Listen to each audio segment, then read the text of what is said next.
US President-elect Donald Trump has put forward his pick to negotiate peace in Ukraine.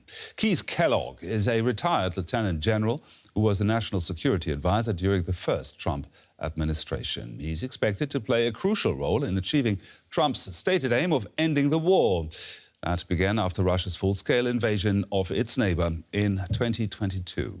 Congratulations. Thank you. Donald Trump has criticized Joe Biden's handling of the war in Ukraine, saying it would never have started had he been in office. The president-elect has also said he could end the conflict in one day without providing details. On the campaign trail, he alarmed officials in Kyiv with comments like this. Ukraine is gone. It's not Ukraine anymore. Any deal, even the worst deal, would have been better than what we have right now. If they made a bad deal, it would have been much better. They would have given up a little bit, and everybody would be living, and every building would be built, and every tower would be aging for another 2,000 years. Kyiv worries Trump will push it to give up land seized by Russia in return for peace. Almost 3 years into the war, Moscow controls about 1/5 of Ukraine's territory. This man will play a key role in all future U.S. negotiations. Keith Kellogg is a Vietnam War veteran who served as national security advisor to Vice President Mike Pence in the first Trump administration. In April, he published a strategy paper suggesting battle lines should be frozen and both sides should be forced to enter peace talks. Under his plan, any future U.S. military aid would be contingent on Ukraine joining the talks, and if Moscow refused, the U.S. would increase its support of Ukraine. As added incentive for Russia, Ukraine's desire to join NATO would be put off for an extended period. Ukraine has always seen NATO membership as crucial to its long-term security. It wants guarantees, not strategies, for attaining peace. And with so much already lost, it's unlikely to be pleased with any deal where Moscow retains control of its land, even temporarily. Now let's bring in Gustav Gressel. He's a security and defense expert with the Austrian National Defence Academy. Gustav, do you think Russia is looking forward to the Kellogg plan becoming a reality under President Trump? Well, as they're here freezing the front, they try to push the offensive as hard as they can to achieve as much as possible and then see where talks fall. I mean, to be very honest, the Kellogg plan isn't that new. The Biden administration was not willing to invite Ukraine to NATO. Biden administration never talked about victory or regaining any borders or regaining lines of control. Basically, they talked about a just peace or ceasefire on good terms, whatever that meant. But they were not as outspoken as the Trump administration, but basically meant the same, freezing the war. So whether that works or not, like it didn't work before, will depend on handling the details. And yeah, here, I guess Kellogg is a competent man, but his president is rather impulsive, or his to-be president rather impulsive. So we just can make guesses whether this will work or not. You mentioned the details. The plan suggests freezing the battle lines where they are and delaying Ukraine's accession to NATO to allow negotiations. How much does this differ from the policy that Ukraine's partners are pursuing now? Well, it doesn't differ much, at least as far as the Americans are concerned. There are, of course, a lot of Europeans that want Ukraine in NATO and see it as the biggest and only viable security guarantee for a post-war Ukraine. But the Biden administration, and as well as the German Chancellor, was never really keen on forwarding that. I just think that in Washington, Moscow's appetite for so-called neutrality is a bit overstated. The Russians used neutrality as a fig leaf to prevent Ukraine from getting any weapons from the West. That's what they thought with neutrality. That is kind of insulating Ukraine to make it an easier victim. Now, if you look at the Kellogg plan, actually weapons deliveries is foreseen for Ukraine during the war and then to guarantee a stalemate or ceasefire after that. And in that, actually, the Kellogg plan doesn't differ at all from what the Biden administration did, just that the Biden administration was very late in its military supply and the military supply never was enough. Whether Whether the Trump administration will get this right, I don't know. We can only guess.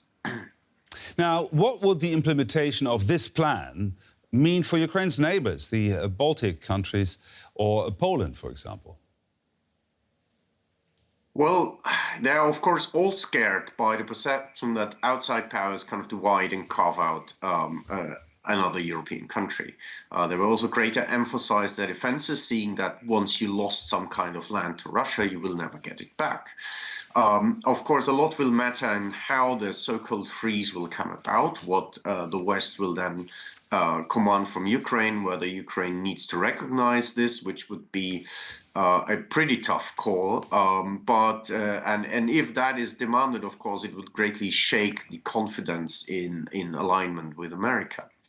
But yeah, they are all nervous, and they all know that they might be next in line in this game of reconquering Russian earth. And so you see Polish defense spending going to 4.7% of the GDP, and Baltic countries following in suit, as does Finland. Now, coming back to Ukraine there, could the current Ukrainian government under President Zelensky even agree to such a plan without losing its credibility? Well, there is sort of in Kiev, people see that very differently. A lot of the civilian leaders in Kiev worry that you might have people who have sacrificed so much then being very dissatisfied. When I talk to soldiers, they say, look, we know that the military equipment for doing more isn't forthcoming and the West isn't interested, and we have lost so much. If we at least have a perspective for a secure post-war Ukraine, then we'll have to accept whatever the outcome is, and there will be no revolt. I think that will be the case. However, the tricky issue for Ukraine, more than territories, is the perspective of having a guarantee or a credible deterrence against a future Russian aggression.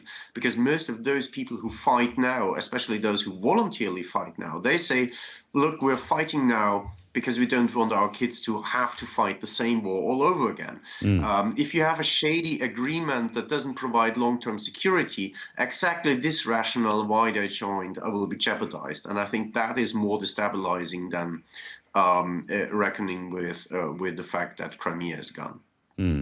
Now, can you imagine a scenario in which the Europeans continue to support Ukraine's current course while the US under Donald Trump takes a different direction? That would be an extremely tough call because Europeans don't produce many defense goods at the quantity that Ukraine needs.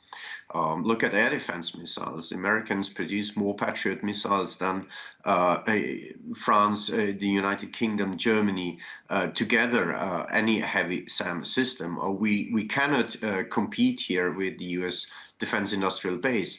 There might be a solution that Europeans buy for some of the American equipment and ammunition that is dearly needed. Then, of course, the costs are shifted on the European shoulders. But that would, of course, demand the Trump administration to be willing to sell these goods and not, for example, trying to add caveats to that, for example, trade dispute issues, and Europeans need to accept them as a return favor for weapons. Gustav Gressel there with the Austrian National Defence Academy. Thank you very much. You're welcome. Let's get some analysis now from Frank Ledwidge. He's a military analyst and senior lecturer in war studies at Portsmouth University. Frank, Donald Trump has chosen Keith Kellogg as his special envoy for Ukraine. What do you make of that? Good morning, Terry. My view is it's very positive. General Kellogg's been involved in this issue for the last 3 years.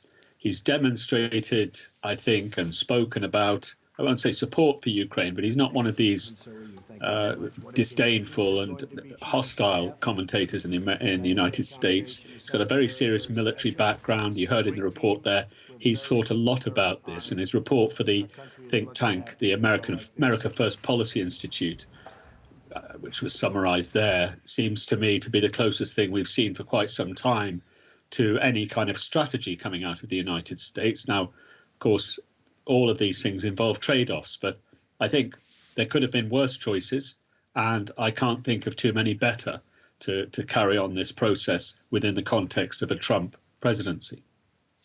Now, Kellogg's plan for ending the war involves freezing the battle lines and forcing both Ukraine and Russia to the negotiating table. Is that the most likely scenario at this point, Frank? Who knows? War is contingent. War has a life of its own.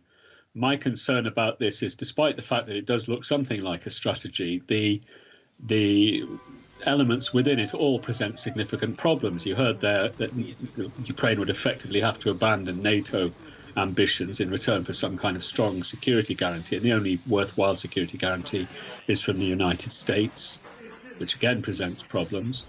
The implication is there would be a demilitarized zone along a frozen front line. Who's going to police that? Is that going to be Western powers? Well, probably not. I can't see the Russians doing that. And the other problem, and it's an overriding issue, is leverage. The Russians are winning this war at the moment. And it's not clear to me that the threat to withdraw weapons, or indeed, let's say, flood weapons into Ukraine is going to be much of a... it's going to convince Putin to do anything. I think the Americans have conceded, and rightly, that there's very little left to give that they haven't given already. Although some may say there are things they could have done 2 years ago, and that's certainly the case. Can't do it now. Now, President Putin is threatening to use hypersonic missiles to strike what he calls decision-making centers in Kyiv. Is this something to be concerned about, Frank? Yes. Again, there are unknowns here. The missile, which is the RS-26 Oreshnik we saw used last week, it's not necessarily it's a new development essentially of a rather older design, and you see it there on the screen rather frighteningly. And what you see there are multiply targeted warheads. Now those aren't precision guided. What they are, they're actually designed to hold nuclear warheads. You can put high explosives in them. The problem from the Ukrainian perspective is that, and the Western perspective, because these missiles are designed to be used in Europe and have the range to hit any target in Europe. They're the equivalent of the old missiles we used to talk about in the Cold War, intermediate range ballistic missiles.